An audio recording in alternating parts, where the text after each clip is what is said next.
Hey everyone, welcome back. Hope you guys are having a great Tuesday. Thank you so much for coming in to watch this video as well. And obviously the markets did really well today. Bitcoin did great. Miners did really well today. We'll take a look at that. We'll also take a look at some of the stories that we have. Well, some of the things that I'm thinking about as far as Bitfarms putting other miners on notice, right? From yesterday's press release that they're going to be getting to 17 exahash. And then we'll also take a look at some SPY Bitcoin ETF news as far as the applications are concerned. And we'll also take a look at why the network hash rate has been increasing so much for Bitcoin ever since, well, pretty much this year, last year, and so forth, so on. But there's some explanation behind it, I think. Okay, we'll take a look at that towards the end of the video. But as always, you guys know the drill here. This is not financial advice for entertainment only. Please do your own research and invest in the following coins and companies for full disclosure. Also, if you enjoy this type of content, hit the like button, subscribe. Helps me out tremendously. And I do appreciate greatly if you guys hit or smash the like button. And let's get into Bitcoin here right now, and then we'll get into the rest of the stuff as well. So Bitcoin right now, today, tried to break above the 38,000 mark, which is right here. I drew it in here today, just now, it's a couple seconds ago. And we've been above it here a couple times here already. We were above it back in, this was a couple days ago on Friday, November 24th. We reached above it and we came pretty close to that peak on it along today. So we reached a high of 38,454 on Friday. We got to 38,425 today, but we still closed below the 38,000 mark. We are starting to see a little bit of a triangle form here as far as we got the top here, and then we got the increase in price going up higher and higher. So eventually I think that we will go above the 38,000, but in the meantime, we're gonna have to battle with it a little bit more, I think, for a couple more days, maybe a week or so before we punch through that, close above it, and then stay above it going forward. Okay. So that's obviously on Bitcoin here. And then we look at the miners here. The miners in general, for the most part, except for a couple, had a really good day here. We'll go over these really quick here. Argo was up 5%. BitDigital was up 9%, almost 10%. BitDeer was up 8.8%. Bitfarms, they were up huge today, obviously from the news that came out yesterday about them going or growing their hash rate to 17 exahash next year. They also had a conference call for investors about their growth plans. I did miss part of it in the beginning. I'll see if I can listen to it later on, either today or tomorrow. But what I did catch was that they did put down, or they're going to be putting down 10% on the first batch, which will get them to 12 exahash. And then they are going to put down another 10%, I think, this week as well, for the additional exahash that's going to get them to 17 exahash as well. So they are putting money down for both of those. Okay, but nonetheless, they had a really good day today, and we'll take a look at why I said Bitfarms put other miners on notice, obviously because of the growth. But we'll look at the other miners to see which ones would need to grow into the halving event going forward. We'll do that kind of quickly. Cypher was up a little bit here, 2.67%. CleanSpark was up also nicely today at 14.34%. It is up huge in this past couple of days here. I mean, we're up, a lot on CleanSpark here. So from the bottom that we reached on Friday, November 10th here, on recent bottom, roughly, we are up approximately 84% on it so far. So it's having a really good run here lately. Looking at Cores was down 6.98%. DigiHost was up 7.8%. DMG was up 7.6%. Greenidge was up 1.1%, just barely a little bit. It looks like it's up to 3% in the after hours right now. Hive was up 9% as well. They bought a facility, or buying a facility. They provided that information yesterday as well. So that's good news for us as well. Hut 8 was up 6.28%. Iris Energy was up 15%. They've been doing really well also here recently in the last couple of days. If we look at them, they are up approximately, what are they up? 56% in just like the last 4 days, right? So they're having a really good rally along with CleanSpark here.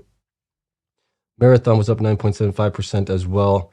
They've continued to have a nice rally here ever since Friday, October 6th, and they're up probably, what are they up from there? They are up approximately 71% also. So we're having a pretty good rally here in some of these miners in the last couple of weeks. Mawson was only up only 12% up today, but they're still really low as far as price is concerned here. Riot was up 8.8%. They've had a nice rally also from the bottom. If we look at it from here to roughly here, we're at 47. So they're lagging a little bit behind as far as Bitfarms and CleanSpark, or not, well, lagging behind Mara and CleanSpark. In that sense, Soluna was up 3.41%. Stronghold was up 8.37%. Wolf was up 4.17% as well. And then some of the ETFs here, WGMI was up huge today, 8.75%. If any of you guys are invested in that. BitQ was up 5.93%. DAP was up 8.2%. And BKCH was up 7.92%. So overall, really good day in the markets. A lot of people were up huge today. It was kind of nice to see that people were joyous on Twitter about their gains today. So that was kind of fun to see as well. And in Discord channel that we have, the private Discord channel for the Patreon members, that was kind of nice in there as well. So that was fun. And let's take a look at the news that we have on the spot Bitcoin ETF. So today we got basically an update. So Franklin has submitted an updated prospectus for the spot Bitcoin ETF. This is good. This kind of brings them up to speed with everybody else as far as the updates that are happening here. You guys can read all this. I'm not going to get into it. But if you search for it on Twitter, you'll be able to find it. But more or less, it looks like with this announcement, the SEC will now have a window to possibly approve all of the spot Bitcoin ETFs all at once. This would be the ideal solution, right? We don't want the SEC basically being kingmaker in this field. We want to have this be out to everybody all at once, and that way people can choose which one they want to go into instead of the SEC saying, this is the first one that gets it, and the next one's going to get it in a week or something, whatever it might be, a month down the road. You never know. So ideally, we want the SEC to provide this all at once. If they get approved, they should get approved all at once. Okay, so this is kind of good news there as well. I think we're getting really close to that. Probably within the next 2 to 3 months, we might get that, but we'll see. Okay, next, part of the things that I want to talk to you guys about is obviously Bitfarms. So Bitfarms yesterday posted that they're going to be growing to 17 exahash in 2024. This was exciting. Obviously, the stock did really well today. And I think based on what I saw today on the stock performance and everything else, I think it kind of puts the other miners on notice as far as having to grow into the halving event or even after the halving event to get above at least 10 exahash, if not 15 exahash. So if we look at the numbers we do have for the miners, we'll go through each one. We'll see where they're at right now. And I'll kind of give you guys my thoughts as far as which ones we need to grow. Okay. And we'll go through that quickly, and then we'll talk about the Bitcoin network hash rate growth that's been going parabolic here recently in the last couple of years and why that might be, which I tweeted that on Twitter. So if you follow me on Twitter, that information is already out there. You're probably aware of this by now anyway, so you can probably skip that section if you want. But here's what we have in the miners. So we're going to go through each miner here relatively quickly here. We got Argo. Argo right now is going to be getting to approximately, well, they're at 2.8 exahash. They're pretty much stuck there. They have a new CEO, I believe, that they just appointed, which is going to possibly help them out. The guy has a lot of background in finance. So that might be something interesting that we'll have to keep an eye on that one to see how they grow. But being at 2.8 exahash and the current efficiency on the miners is approximately 32 joules per terahash. This is my calculation based on the available data that I do have and some best guess estimates on it. So they're around 32 exahash right now, or 32 joules per terahash. We want to see the miners get below 30, if not even more than that, based on the network hash rate increasing continuously. So keep that in mind. So they would need to definitely grow at least, I would say, probably with everything else that's going on, to, if not grow to 5x or 5 exahash or more. They need to change out some of these miners for more efficient miners going into the halving event, especially. So that would mean approximately 28,000 miners being switched out, possibly, for that to happen. Okay, so that's one that needs to obviously grow here.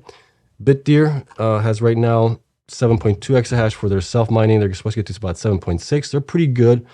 Their fleet efficiency, this is also a best guess estimate on them as far as what they have. I couldn't find the data as far as which miners they had, the terahash. They only provided as far as what their total hash rate was. So I did some best guess estimates and based on the numbers that they provided as far as the miners they have. So that's how I came up with the numbers there. I have them at 32.5 joules per terahash as well, which is down here based on the calculations that we have. They do have hosting, a lot of hosting, but for self-mining, this is what we're really interested in. Then if we go to BitDigital here, BitDigital has currently 2,000 or 2 exahash right now. They're supposed to get to 2.5. They did state that they are working with somebody in Texas, I believe. I saw that someplace. That might get them to over 3 exahash, I believe. Correct me if I'm wrong there. But they're currently, right now, they're pretty efficient. I'm at 22, which is definitely pretty low here, based on the numbers that we're seeing here on the miners that they have on some of these. But these might be, like I said, best guess estimates on those machines here. Some of these might be actually a little bit higher depending on which miners they are, because I got a couple unknowns here. So I'm guessing that's where they might be, but they might be actually higher because that's really low right now for them. And that's based on, let me see here. Yeah, we're not including even the other ones down here yet. Let's see here. What else do we have here? We're including that. We're not including those new S19K Pro miners in here as well. So that might drop them down a little bit more. But like I said, these numbers here are best guess estimates. But right now they're looking pretty good. They just need to probably grow to about maybe 5 exahash, if that. Bitfarms, obviously, we covered yesterday. They're going to be pretty good here. They're going to be changing out some of their miners here. And this is the reason why I kind of thought about this, is because with them growing so much in the next year, that definitely puts the other miners on notice. And it's like, okay, well, they got to start growing here. So based on the numbers that we do have here, I have them at 19, and that's probably incorrect. I need to update this. They're supposed to get to around 23 joules per terahash or something like that. So I will update that with the numbers that we have here as far as what the watts is per miner, how many miners they have of each, and then we'll update this right now. Okay, so right now we did take out some of the miners that are the older miners that will have an impact on it. So that's why they're low right now, but I will get this updated for everybody here. Cypher right now is at 6.2. Future hash rate is going to be about 8.5. They should be okay, I would think. Let's take a look at their numbers here for them. They're at 26.4 joules per terahash, so that's pretty good. If they can get to 10 exahash sometime next year, that would be great. All right, so that's not too bad. CleanSpark, we know it's going to be getting to about 20 exahash by the end of the first half of 2024. They're currently at 10. They're supposed to get to 20 exahash. They are operating at 23 joules per terahash. So they're going to be pretty close to where Bitfarms is going to end up at the end of the year next year. Okay. Core Scientific is right now at 15. They have a deal with Bitmain to get them to another 3 exahash, I think. If my memory is correct on that one, which would get them to about 18 or so. But that is not yet approved, I don't think, until they go through the bankruptcy, Chapter 11 bankruptcy, and that gets approved through that. Then they might be able to get those miners. But they're currently at 30.8 joules per terahash based on my numbers here. So they're definitely a little high here right now. Need to get them down. And as far as hash rate, they're fine. The only thing is obviously their joules per terahash. They need to bring that down. And this is the extra piece here, I believe. Yeah, so this is the part where they're going to be dealing with Bitmain. So I don't have that included in here yet because it is not yet verified. DigiHost. DigiHost is at 1 exahash, 1.1 exahash. They're pretty much tapped out right now. Their efficiency on the miners right now is at 29.7, so they're below the 30. Like to see that get a little bit lower here, but definitely like to see them grow as well. With them, might be a little tough. They would need to buy infrastructure or facilities, something like that to grow actually, because I think they're going to be pretty much tapped out if they at 2 exahash is what their capacity is right now on that one. Okay, so they would have to grow. Let's see here, DMG is at 1.2 exahash. Their future hash rate is basically 1.2. They also need to grow. Their efficiency here on the miners is 27.35, so that's pretty good. So they should be okay, but I would definitely like to see them grow at least to 5 exahash also as well in the next year or so, but we'll see if they can do that. Hive has, like I said, reported they're buying a facility in Boden, Sweden yesterday. They're currently at 3.8, so basically 3.9 exahash. They're pretty much fully installed right now. They did say that they're going to be basically changing out some of the older miners, the less efficient ones for newer ones, and they're going to be trying to get to, I believe, 6 exahash at that point. Currently, I have them at 33 joules per terahash, so definitely one of the least efficient miners right now. But if they can change those out, they should do much better going forward on that one. Hut 8 also is at 2.6 right now. With the merger with the USBTC, they should get to about 7.5 exahash. And the numbers down here, I think, may include the additional miners they get with a USBTC merger, and that would get them to actually 32.8 with the miners for USBTC. So they definitely need to do a pretty good swap out of machines. Get those swapped out for more efficient miners going into the halving event and after the halving event, if they want to be able to survive on this, I think. Obviously, they have a lot of cash and a lot of BTC HODL, so surviving is not really a big issue. It's just getting those miners updated to the latest generation miners that are more efficient and getting below the 30 joules per terahash mark on them. Also, with them getting to only 7.5 exahash of combined self-mining, they do have other business segments as well, the AI part of it, the managed hosting, all the other stuff that USBTC brings to the table as well. We'll have to see how those numbers add up when they report quarterly results. We'll see if those are substantial figures on revenue, profit percentages as well on that to see how they do. But for the self-mining, they definitely have to increase their machines here, or at least swap them out to get better machines. So if they can get to 10 exahash, I think that would be good for them as well on that one.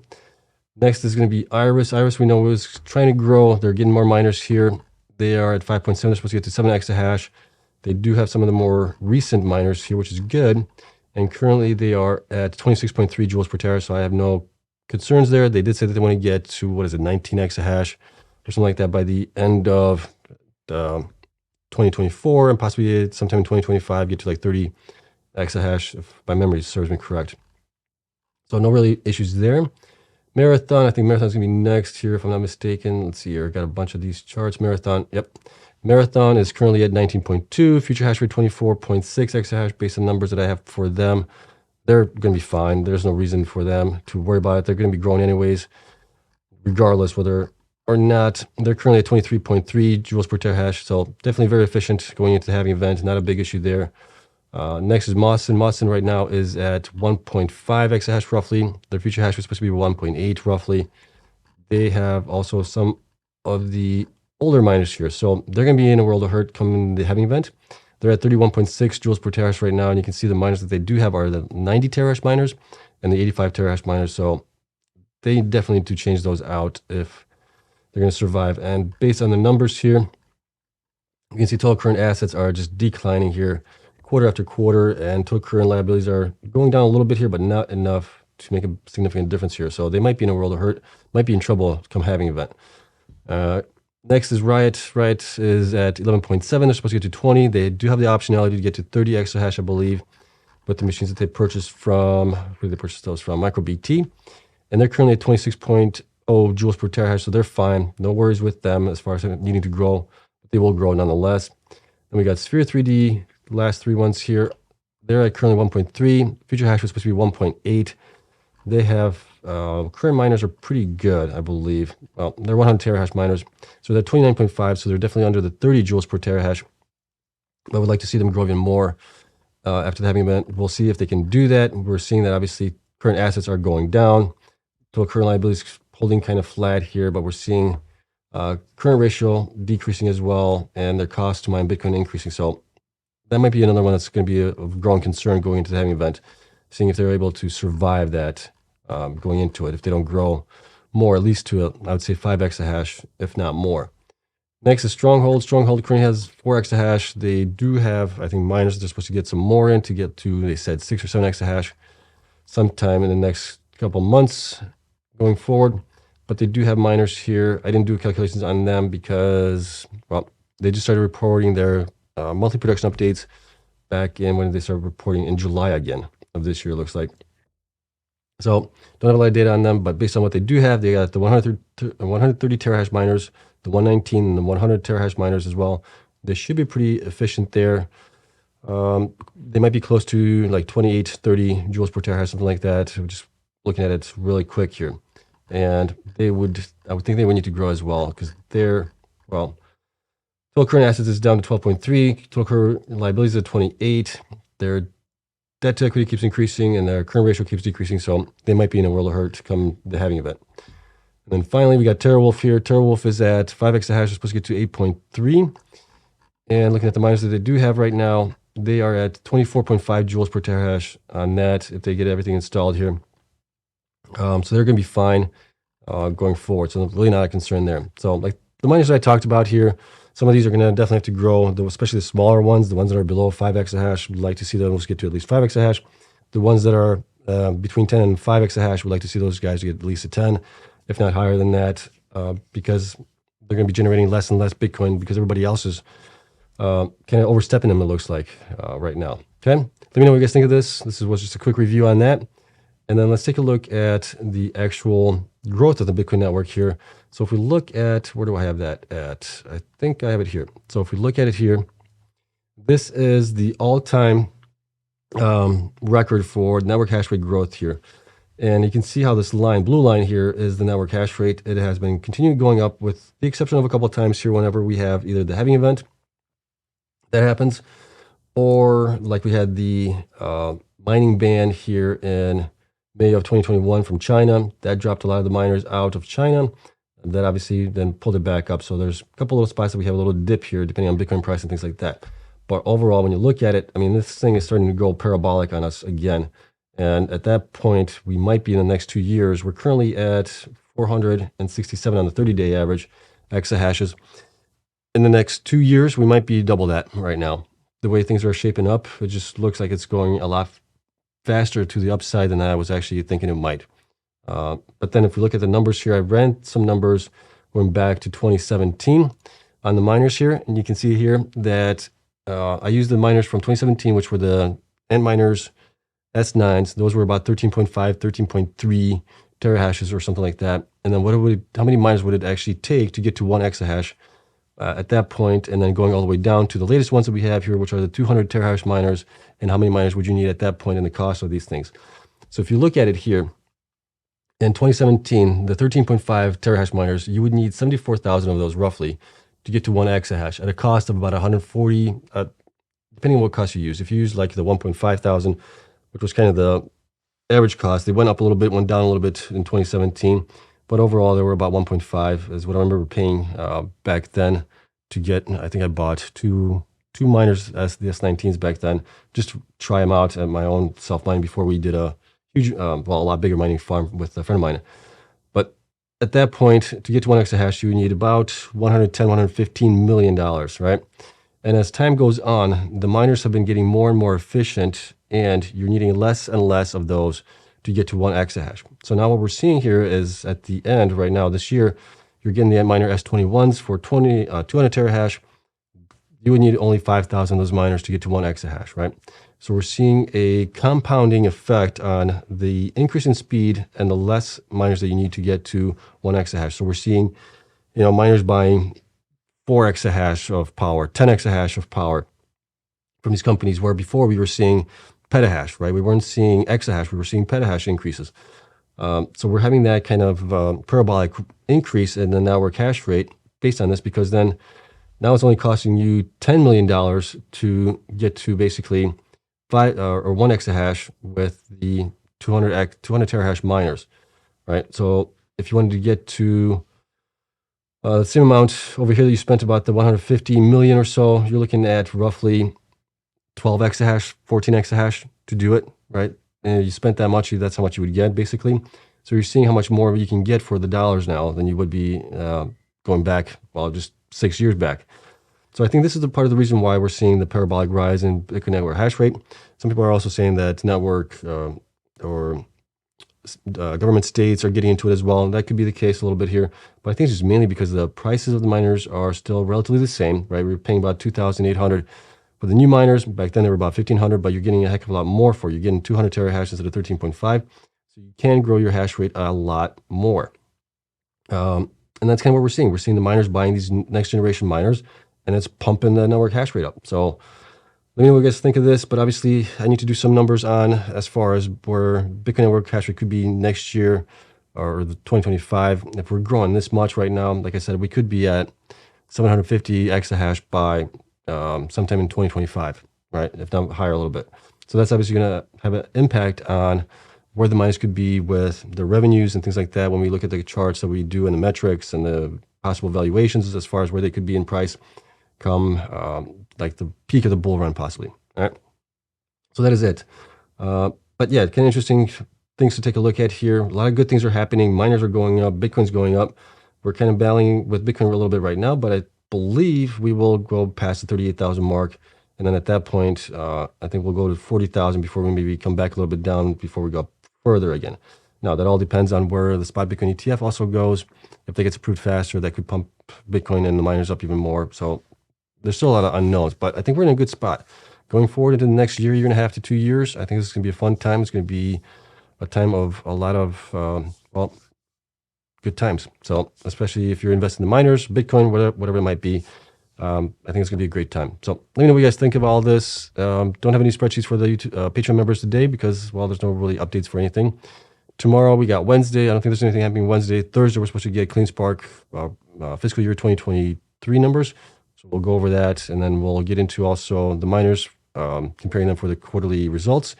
And then after that, we'll take a look at where the miners have to be at the having event as far as where Bitcoin needs to be for them to be break even based on the quarterly results that we recently received for Q3. And we'll do that probably next week sometime. So stay tuned, subscribe if you're interested in seeing that stuff. Hit the notification bell as well. And then hit the like button. Hit the like button, helps me out. And we'll call it a day.